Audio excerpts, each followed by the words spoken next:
বিক্ষিপ্ত সংঘর্ষ অভিযোগ পাল্টা অভিযোগের মধ্য দিয়ে শেষ হলো ভারতের লোকসভা নির্বাচনে তৃতীয় ধাপের ভোট গ্রহণ।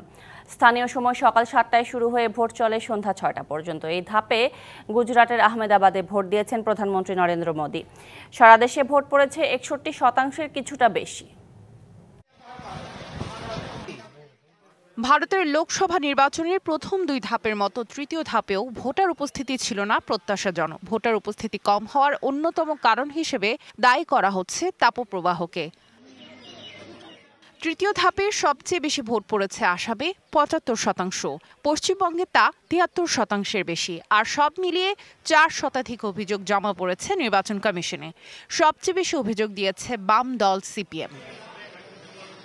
পশ্চিমবঙ্গের ৪ আসনে বেশি সংঘাত ও অস্থিতিশীলতার খবর পাওয়া গেছে। দক্ষিণ মালদহের শমশেরগঞ্জে ভুয়া পরিচয়পত্র ব্যবহার করে কয়েকবার করে ভোট দেওয়ার অভিযোগে ৩ জনকে আটক করা হয়েছে। তৃণমূল কর্মীদের বিরুদ্ধে হামলার অভিযোগ উঠেছে কিছু কেন্দ্রে।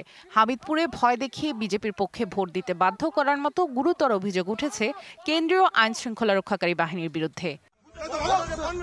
এছাড়া মুর্শিদাবাদে এক ভুয়া এজেন্টকে হাতে নাতে ধরে ফেলেন সিপিএম প্রার্থী মোহাম্মদ সেলিম। কয়েকটি কেন্দ্রে ভোটে বাধা দেওয়ার অভিযোগ উঠেছে তৃণমূল কর্মীদের বিরুদ্ধে।